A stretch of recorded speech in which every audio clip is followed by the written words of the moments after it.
Quelle preuve avons-nous quant à la possibilité de la réincarnation?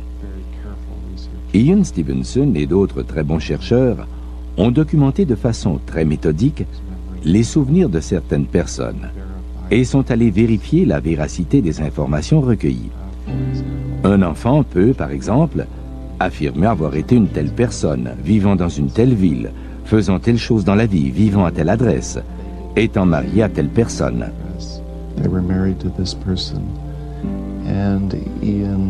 Ian et ses chercheurs ont interviewé cet enfant, ont recueilli cette information et sont allés dans la ville en question pour vérifier les renseignements.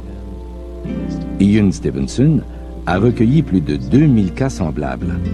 En fin de compte, personne n'arrivait à critiquer sa méthode.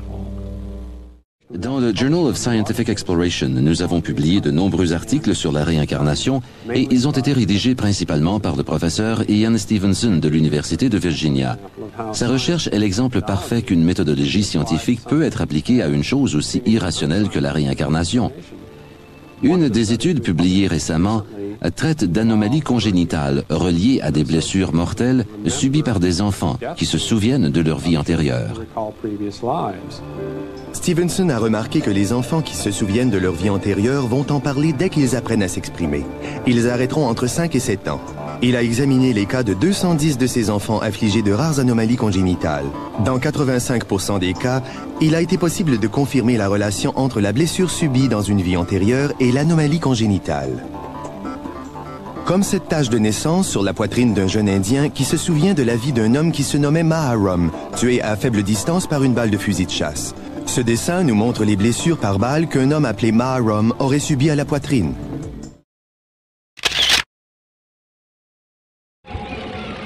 Au cours des 40 dernières années, 2500 enfants prétendant se souvenir d'une vie antérieure ont été répertoriés. Toute une équipe de chercheurs s'est alors constituée dans l'enceinte de l'Université de Virginie pour étudier ce phénomène. Le psychiatre Jim Tucker en dirige les recherches. On l'observe partout dans le monde, dans les milieux et familles qui croient ou non en la réincarnation. Nombreux sont les cas où les déclarations des enfants se sont révélées exactes. La constance et la précision des souvenirs relatés sont deux caractéristiques récurrentes.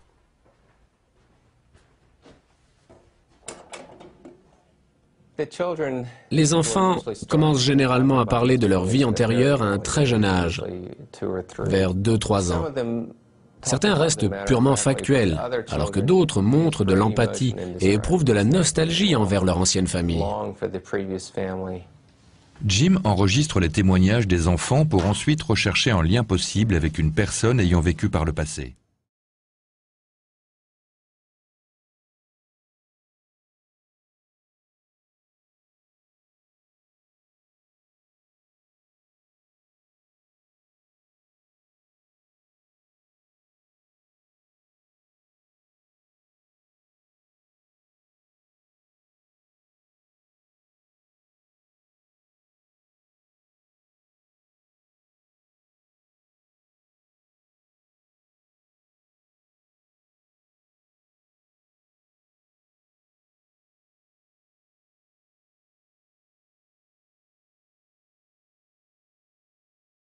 Dans ce cas, pourquoi sommes-nous si peu enclins à croire au phénomène de la réincarnation? Par nous, j'entends les Occidentaux en général, parce qu'en Asie, par exemple, la très grande majorité des peuples croient autant à la réincarnation que les catholiques en la résurrection du Christ. Des chercheurs qui s'intéressent de près à la question ont d'ailleurs recueilli des témoignages assez troublants en Inde, au Tibet et dans certaines tribus du nord du Canada. Ce que ces personnes ont en commun, c'est une culture qui fait de la mort un passage et non une fin en soi. Alors au cours de la prochaine heure, vous entendrez des témoignages d'enfants qui racontent des faits qui sont censés ignorer. Vous en verrez d'autres qui arborent sur leur corps des marques qui ressemblent à des coups de couteau ou à des impacts de balles, bien plus qu'aux traditionnelles taches de naissance. Et ces personnes affirment être mortes violemment au cours d'une vie antérieure. L'Université de Virginie est un centre de recherche sur ces enfants qui disent se souvenir de vie antérieure. Le professeur Ian Stevenson a enquêté sur presque 3000 cas. Selon un sondage fait en Inde, un enfant sur 500 aurait ces mémoires. Mais elles disparaissent vers 6 ans. Il semble cependant y avoir moins de cas en Occident. Nous entendions souvent des parents occidentaux dire qu'ils auraient aimé connaître ces recherches quand leurs enfants avaient 3 ans. Les enfants disaient des choses comme « J'étais un pilote et je me suis fait descendre ». Les parents disaient à leurs enfants de cesser de raconter des histoires. Maintenant, ils ne se souviennent plus de rien.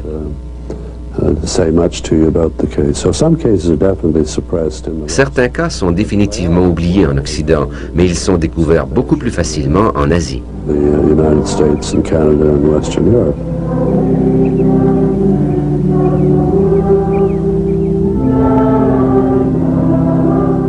Les Amérindiens de Colombie-Britannique ont une croyance enracinée en la réincarnation. Malgré leur christianisme, les anciennes croyances sont encore présentes.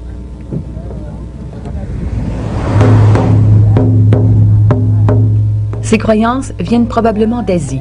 Elles auraient été emportées par les nomades qui vinrent d'Asie en Amérique lors de l'ère glaciaire précédente.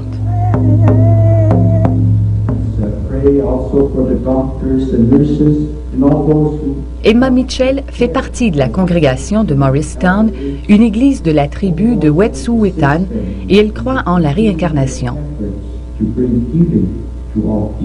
Dans cette photo de famille, elle a 4 ans. Elle y est avec son frère Jimmy, dont le cadavre a été repêché dans la rivière Skeena. Sa mort demeura un mystère jusqu'à ce que le petit-fils d'Emma, appelé Jimmy, entendit les cloches d'église sonner.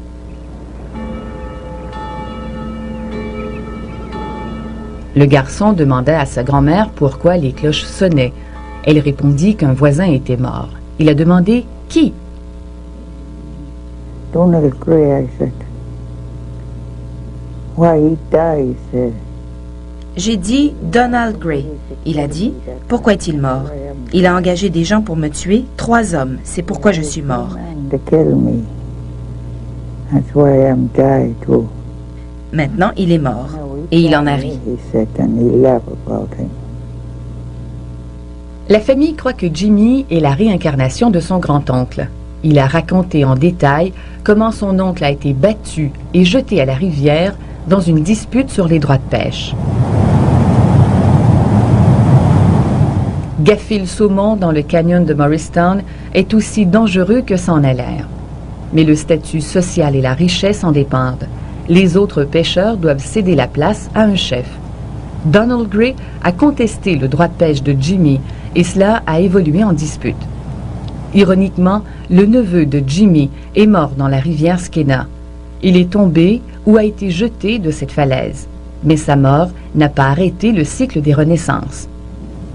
There's always a cycle that you can't stop, and this is where the reincarnation fits in. Nelson, un petit-fils d'Emma, est un élève de cette classe sur les cycles de la vie. Nelson est supposé être la réincarnation des 2 Jimmy. Étant enfant, il se souvenait des 2 vies précédentes. Il disait qu'il aurait aimé être une fille. Il aurait ainsi moins de chances de se noyer une 3e fois. Avant d'oublier ces 2 vies, Nelson parlait de ses vies antérieures, dont une voiture qu'il aurait possédée.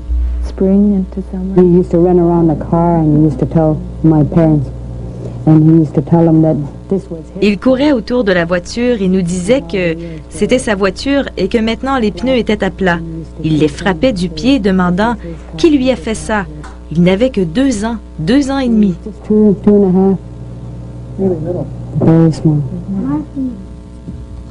Tous les enfants dans ce jeu sont considérés être des réincarnations. Certains ont des marques de naissance correspondantes à celles de personnes mortes, de qui ils ont parlé. On observe les nouveau-nés pour les signes révélateurs.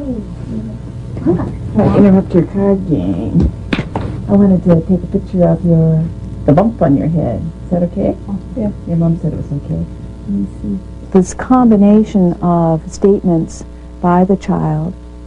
Toutes ces caractéristiques, mémoire, marque corporelle, état de santé similaire à celui de gens morts, doivent être examinées en détail. Dans certains cas, les évidences sont très difficiles à expliquer. Par exemple, ces enfants qui ont des marques de trous dans les oreilles, ce n'est pas quelque chose qui peut être transmis génétiquement. Plusieurs enfants sont nés avec des marques autour des oreilles qui pourraient correspondre à des cicatrices de boucles d'oreilles ornementales portées par les chefs. Certains enfants semblent même se rappeler de la vie d'un chef.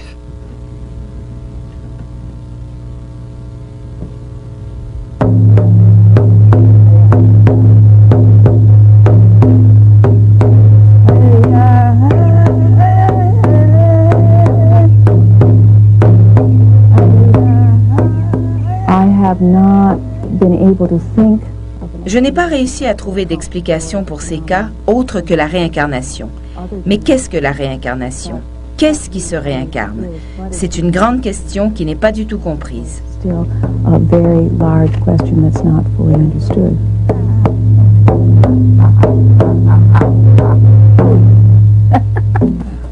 Le professeur Stevenson a étudié des centaines de marques de naissance et de déformations chez les enfants.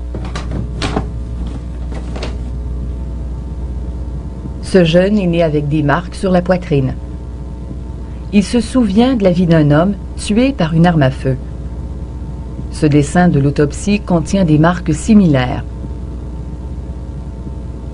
Par comparaison, le professeur Stevenson a la photographie d'un torse avec des blessures semblables.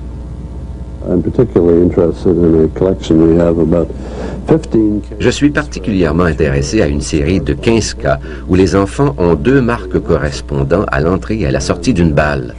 Les médecins légistes savent que, normalement, le trou d'entrée est petit et rond et le trou de sortie est plus gros et irrégulier.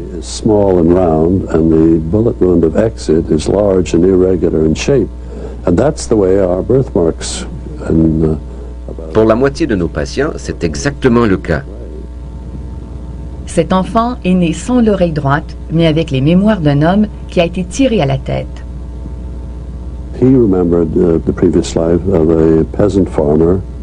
Il se souvenait de la vie d'un paysan en Turquie qui avait été faire une sieste dans un pâturage au crépuscule. Un voisin, chassant le lièvre, l'a confondu avec un lièvre et l'a tiré à bout portant avec un fusil. Sleeping peasant for a rabbit and shot him with a shotgun at point-blank range. We were able to go to the government hospital where the wounded man had been taken and Nous avons communiqué avec l'hôpital où l'homme a été amené. Le rapport affirme qu'il y est resté 10 jours avant de mourir d'une hémorragie cérébrale. Et ce garçon se souvenait de la vie et de la mort de cet homme. Ce Birman dit se souvenir de la vie d'un bandit célèbre qui a été capturé et exécuté pour meurtre.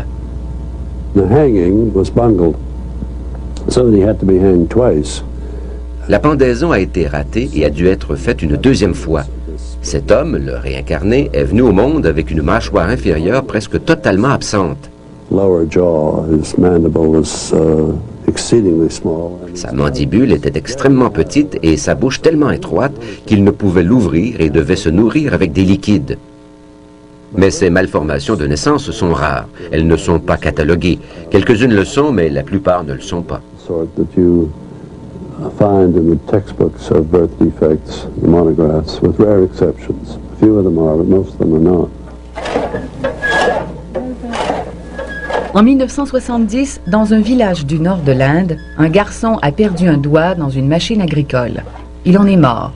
Plus tard, dans un autre village, un garçon est né qui manifestait des mémoires de l'enfant mort, et ce n'était pas là la seule évidence.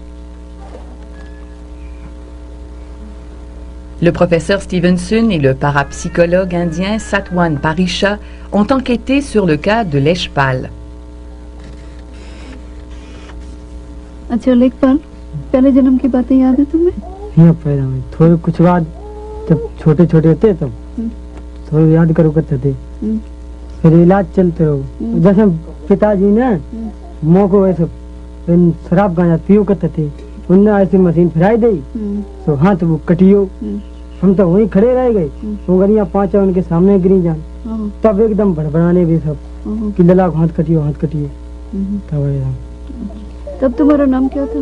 हुक्म सिंह। इस पे नाम लिखना जरा फिर से एक बार। being born with missing fingers is very rare. Les nouveau-nés sans doigts sont très rares.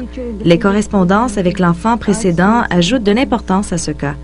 Les mêmes doigts ont été coupés et il n'y avait pas d'histoire de doigts manquants dans la famille et aucun autre cas dans le village. And, there was no such case in the whole of village. Le docteur Parisha affirme que la proximité des deux villages, 5000, affaiblit le cas. L'histoire de l'enfant aurait pu être connue dans les deux villages. Le docteur Parisha a été avec Leshpal visiter la maison de l'enfant mort. La mère et des frères y étaient. L'enfant a été reconnu et accepté par tous. Leshpal y vit la plus grande partie de l'année. तो आपको लगता है कि आपका बेटा ही है ये? हमारा बेटा है हम तो उन्हें बेटा की तरह से भी हमें माता की तरह से मानते। ये आपका भाई लगता है? हमारा भाई है। भाई आपका नहीं, भाई तो इस जन्म में तो नहीं आपका ये भाई? इस जन्म नहीं, पिछले जन्म में तो था भाई। अच्छा, तो अभी भी आप इसको भाई मानते हैं? भाई है ही। अच्छा, कैसे यकीन हो गया कि आपका भाई है? जब मैं वहाँ गया था पहली बार इनके यहाँ, वहाँ एक शादी मैंने कराई थी, तो वहाँ मैं पहली बार गया, तो जब मेरे पास आया मैं 3-4 भाई है, सभी जने बैठे थे वहाँ, तो इसने वहाँ पहचान लिया, बोला ये मेरा भाई है, ये हमारे भाई है, एक हमारी बहन थी, हम करीब 50 आदमी घर में, एक ही बहन है मेरे पास। अच्छा, तो हमारी माता जी भी है। तो आपको लगता है कि आपका बेटा ही है ये? La mère de l'enfant mort est certaine que Leshpal est son fils. Les doigts coupés n'en sont pas la seule cause.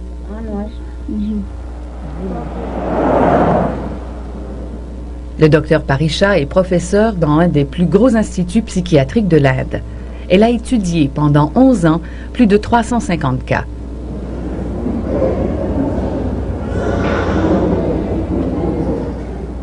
Certains patients ont des phobies qui semblent venir d'incidents précédant leur naissance. Certains restent profondément attachés à leur famille précédente.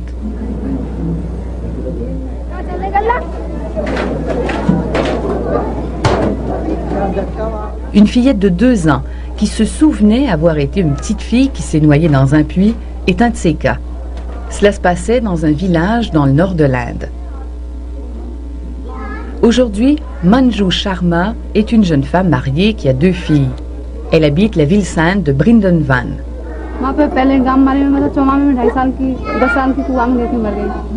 Je me souviens m'être noyée dans un puits à Chumba quand j'avais 10 ans. À 2 ans et demi, j'ai rencontré un oncle de ma vie précédente et je lui ai parlé.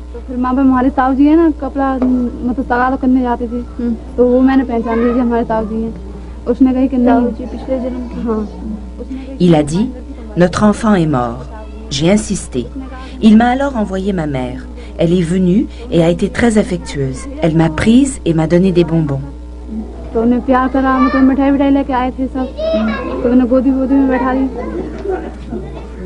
Les sentiments de Manju étaient tellement forts qu'elle a insisté pour vivre avec son ancienne famille pendant 10 ans. Certains prétendent que les enfants pauvres profitent de la situation pour changer de statut. Manju ne cadre pas avec cette hypothèse. Elle fait partie de la caste brahmane. Elle a donc choisi de vivre avec une famille plus pauvre. Dans l'Inde des castes, cela n'est pas normal. Manju a divisé sa vie entre les 2 familles. Le docteur Parisha a remarqué que dans les sociétés où l'on croit à la réincarnation, il y a plus de tolérance vis-à-vis les comportements bizarres. La conception de la personnalité n'est pas la même.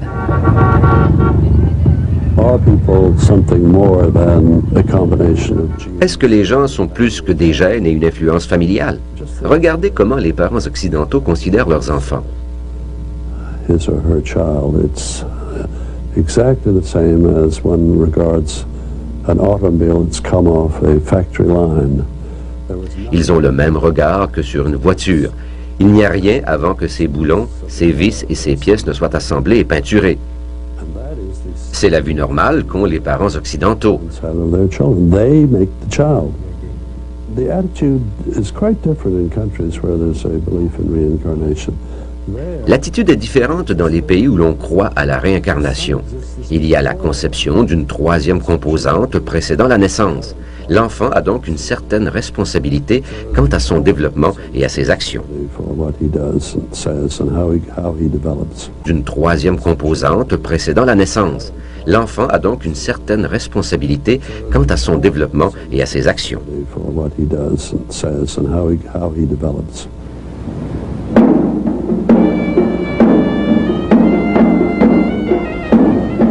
Certains des meilleurs cas proviennent du Sri Lanka, dans l'océan Indien. Le bouddhisme est la religion principale et les gens croient en la réincarnation. Les chercheurs essaient d'obtenir des évidences non biaisées. Leur objectif est d'enregistrer les mémoires d'un enfant sur quelqu'un de mort avant que l'identité du mort ne soit connue.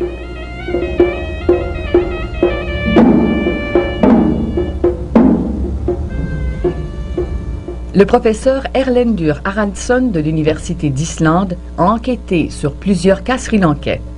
Il travaille d'ailleurs avec un chercheur de cette origine. Ils sont venus s'entretenir avec Dilukshi, une fillette de 6 ans qui parle depuis 3 ans d'une vie précédente dans une région à 70 000 de là. Elle serait morte toute jeune, noyée dans une rivière.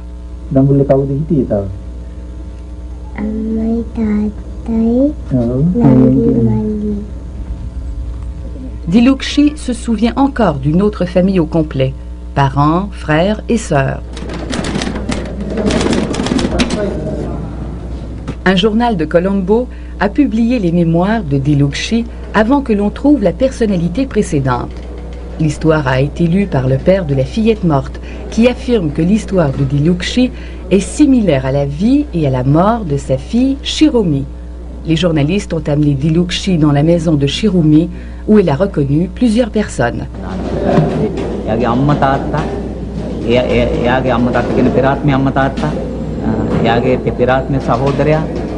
Elle a reconnu ses parents de sa vie précédente. Elle connaissait son frère, sa sœur, sa tante et sa grand-mère. Elle a reconnu son ardoise. Elle a pris son crayon, ses livres de dessin, ses vêtements et son thermos. Elle a même identifié ses lunettes fumées.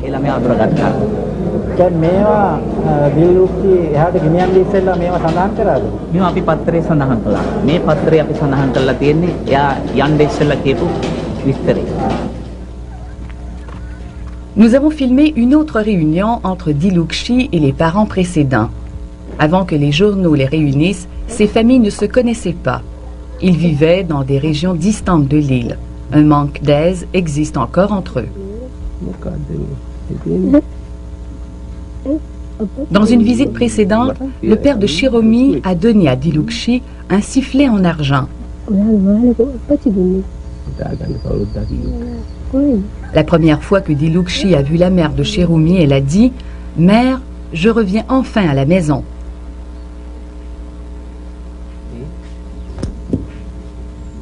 Le journaliste Abe Pala affirme que Dilukshi a reconnu certains jouets et des livres de Shiromi.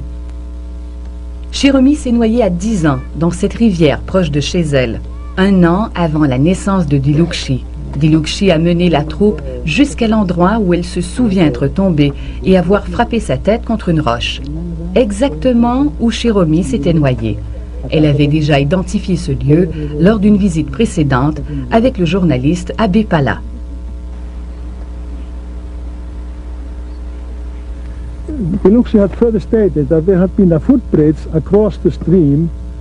Elle a affirmé qu'il y avait auparavant une passerelle sur la rivière et que son père avait une rizière proche de cette passerelle. Le père de Shiromi possède aujourd'hui ces rizières.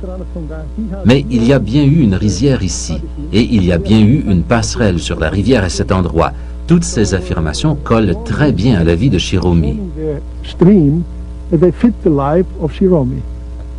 Une partie de l'histoire de Dilukshi a été vérifiée pendant le tournage. Elle se souvenait d'un magasin proche de chez Shiromi, tenu par un adolescent appelé Tin Boy. La boutique la plus probable était fermée depuis des années. Le professeur Haraldsson, arrêté pour prendre des photos, se vit alors présenter à quelqu'un. Yes, we used to have the shop here. What did he sell in the shop? Une découverte pour le professeur. Tin Boy se souvenait de Shiromi. Elle venait parfois dans sa boutique. Le professeur Haraldson pense que c'est un élément important.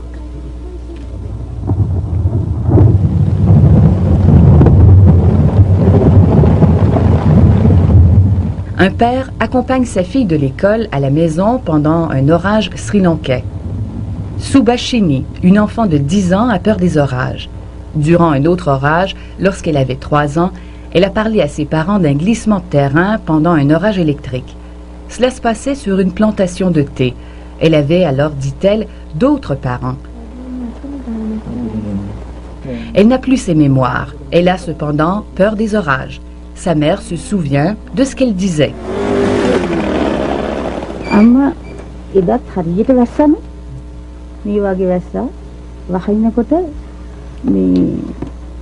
Elle dit, « Mère, c'était un orage comme celui-ci. Un flanc de montagne s'est écroulé. Nous avons entendu un grondement sourd. Mère a crié, « Va voir si la montagne s'écroule. »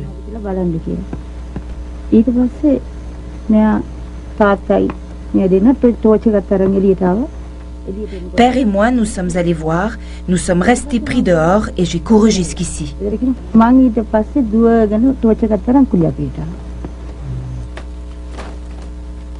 À 3 ans, Subhashini a montré à ses parents comment cueillir le thé.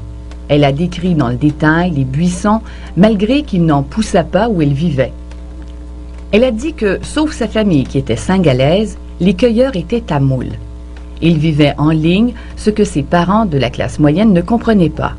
Ligne est le nom donné par les cueilleurs à leurs habitations. Ils vivaient à Gampola, à 60 000 de là. Les chercheurs de Stevenson ont découvert qu'il y a effectivement eu un désastre sur une plantation de thé à Gampola 2 ans avant la naissance de Subhashini. There was lightning and thunder, and at about that 8 p.m. Il y avait de la foudre et des éclairs. Vers 8 heures, les pierres en surplomb ont commencé à s'effondrer avec de la boue et de l'eau. La moitié de ces baraques a été ensevelie. La coulée a continué sur 200 à 250 verges. 28 personnes sont mortes. Nous n'avons pu récupérer que 13 corps. About 28 people died on that, but unfortunately we were able to recover only about 13 bodies.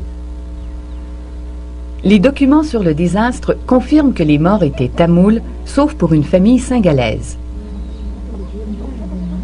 Ils avaient une fille de 7 ans, Devi Malika, qui ressemble aux descriptions de Subhashini. Qu'est-il arrivé à cette famille? Il y avait alors 5 personnes vivant dans cette maison. Tous ont été tués. Les 2 qui ont survécu étaient à l'extérieur ce jour-là. Le corps de Devi Malika n'a jamais été retrouvé. Certaines affirmations de Subhashini sur la plantation ne sont pas vérifiables. Mais les chercheurs disent que 25 affirmations sur 32 collent à la vie de Malika.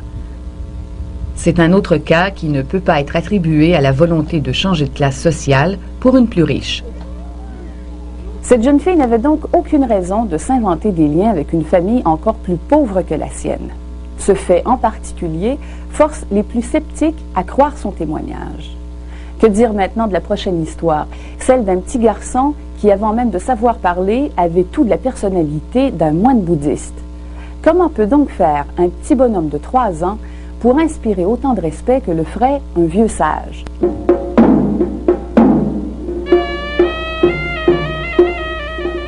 Le temple de la dent est un lieu saint bouddhiste dans la ville de Kandy.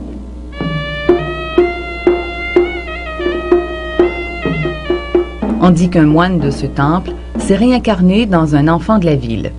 Ce cas a été suivi par le professeur Haraldson. Duminda est un garçon très sérieux de 6 ans. Il a peu d'amis et n'aime pas les jeux. Il préfère s'habiller en moine et chanter des prières bouddhistes. Cela fait 3 ans que Duminda affirme être un moine. Il n'y a pas de moine dans sa famille. Son père conduit un autobus. Il vit avec ses grands-parents.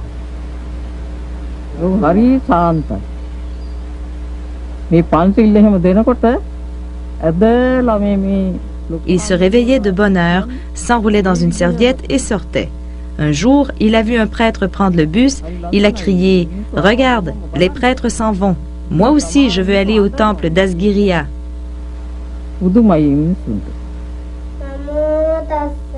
Duminda allait quotidiennement dans un temple réciter des chants en pali, une langue morte utilisée seulement par les prêtres.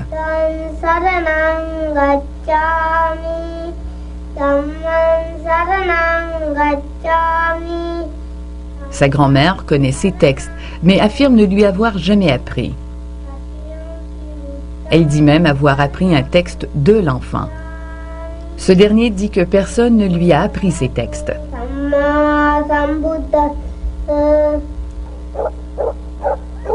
Duminda a été amené au monastère d'Asgiriya par un moine et un journaliste. L'enfant semblait connaître les lieux. Il courut au temple de l'arbre de la Bodhi. Il montra où il vécut et décrivit sa mort d'une crise cardiaque. Le journaliste identifia un moine correspondant à la description, mais le professeur Haraldson n'était pas enthousiaste. Trop de choses n'étaient pas expliquées. Il se souvenait avoir eu un sac de monnaie, une voiture rouge et un éléphant. Les moines ayant fait vœu de pauvreté, cela minait sa crédibilité.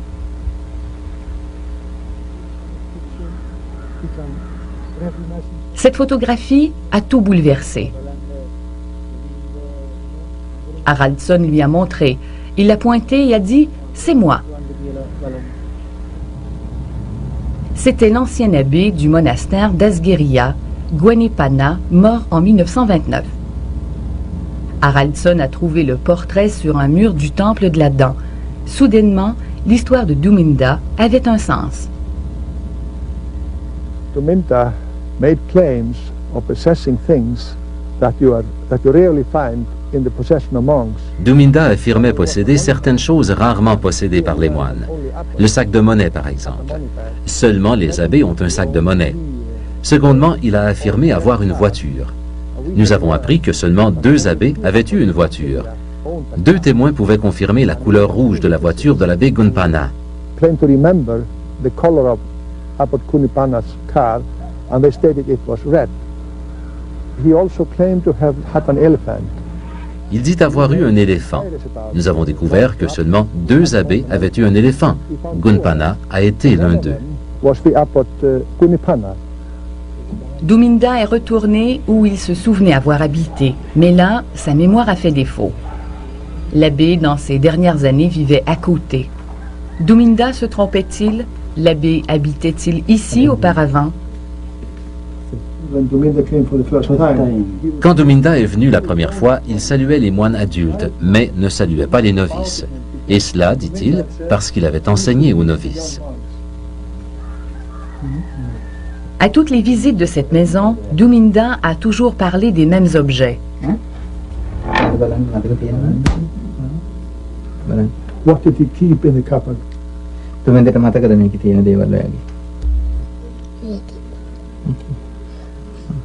He says his clothes and money kept in here. All right, shall we then go and see the rest of the house? Right. Yeah, remember first? There are 17 buildings. Duminda a identifié parmi 17 édifices l'édifice le plus proche d'où l'abbé vivait dans ces dernières années. Où vivait-il auparavant? Aucun moine n'est assez vieux pour le savoir. Where he lived before that, there is no monk old enough to remember. I don't think so. Would you please ask Duminda where we are going now? Kau dah punya ni Duminda?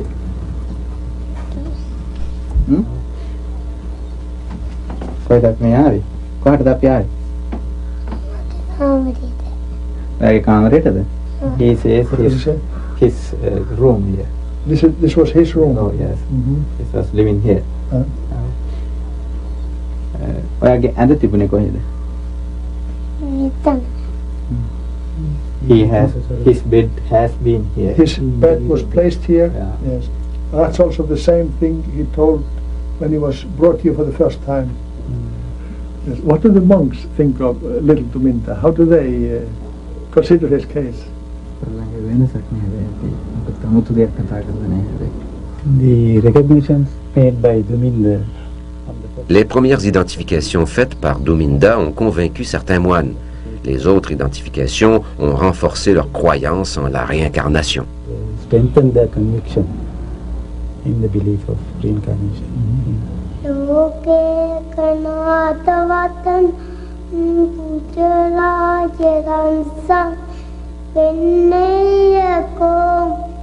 Le souhait de Dhominda sera réalisé.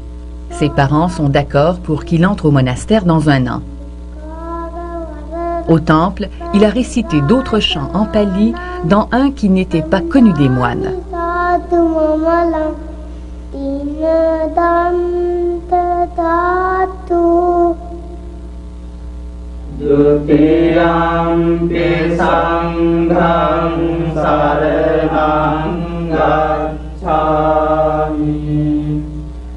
Plus tard, un groupe de moines a repris les chants de Dhominda, mais quand le dernier chant est arrivé, peu ont chanté.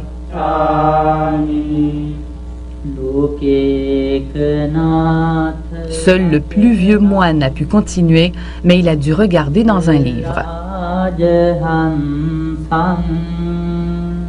Ce chant obscur est une louange à la dent de Bouddha, une relique. Pourquoi Dhominda le connaissait-il et pas les moines? La grand-mère de Dhominda affirme connaître le chant, mais ne pas lui avoir montré. L'abbé l'a certainement connu. Il était responsable de chanter dans le temple de la dent, où on le chantait. Est-ce que Dhominda a été Gwenepana dans une autre vie? Est-ce que cette histoire de moine avec un sac de monnaie, une voiture rouge et un éléphant est une preuve pour la réincarnation?